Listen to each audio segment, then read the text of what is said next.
Para ilmuwan semakin yakin, detail paling halus dalam kosmos memang diliputi kekaburan.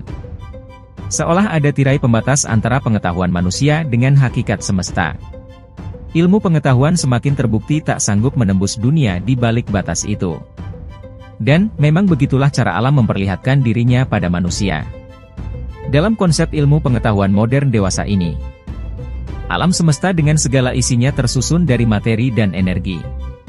Materi, benda, tersusun pula atas partikel-partikel halus yang lazim disebut atom. Sedangkan atom, dapat pula kita bagi atas sebuah inti atom bersama sejumlah elektron pada jarak yang relatif jauh. Sebetulnya, istilah-istilah seperti atom, proton, dan sebagainya, semua hanyalah model.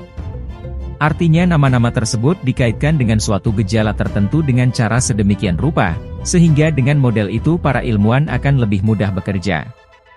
Dalam sejarah fisika atom, dikenal model-model atom mulai dari Dalton, Thomson, Rutherford, Niels Bohr, dan sebagainya. Jadi pernahkah para ilmuwan melihat elektron? Gelombang? Cahaya?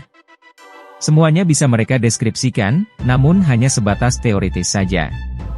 Sejatinya, mereka tidak pernah melihatnya. Mereka bahkan tidak akan pernah tahu apa persisnya semua itu. Thomson misalnya, sekalipun dikatakan sebagai penemu elektron, ia sebetulnya tidak pernah tahu seperti apakah elektron itu. Yang dia lakukan hanyalah membuat eksperimen. Lalu dia perhatikan gejala-gejala atau sifat-sifat hasil eksperimennya. Dari sana disusunlah konsep, dan ternyata konsepnya itu bisa menerangkan gejala tersebut. Jika ilmu pengetahuan coba-coba melakukan eksperimen pada suatu satuan dasar, seperti halnya menyelidiki satu atom, apalagi satu elektron, maka ia akan berhadapan dengan suatu kemustahilan yang maha mutlak. Mereka yakin, detail paling halus dalam kosmos sering diliputi kekaburan. Tidak akan pernah dapat diterangkan atau diatasi oleh ilmu pengetahuan. Ilmu pengetahuan takkan sanggup mengenal hakikat segala sesuatu. Sekarang marilah kita kaitkan dengan masalah gaib. Dalam zaman serba, wah, ini, masih banyak orang yang tidak percaya pada adanya makhluk-makhluk gaib seumpama malaikat, iblis, jin, dan sebagainya. Bahkan, eksistensi Tuhan pun tak diakuinya. Kalau ditanya pada mereka apa sebabnya, mereka akan menjawab dengan sebuah pertanyaan, mana buktinya? Seolah dengan pongah mereka berkata, sesuatu yang ada pasti akan selalu ada buktinya. Sesungguhnya, tanpa mereka sadari bahwa tak semua yang ada ini dapat dibuktikan keberadaannya, sebab memang ada batas. Padahal, di luar batas itu, ada kegaiban yang berserak di sekitar. Kehidupan para gaib ini sesungguhnya amat dekat dengan kita. Namun tak ada cara atau alat yang bisa membuktikannya dengan nyata, atau istilahnya mengubah mereka ke dalam wujud fisik. Tak ada cara buat ilmu pengetahuan modern mengenal yang gaib. Albert Einstein bahkan menyadari, setiap besaran-besaran fisik yang kita ukur senantiasa akan tersandung di bawah kerelatifan. Pakar fisika Broglie pun akhirnya melontarkan gagasan dualisme yang disebut sebagai zarah gelombang.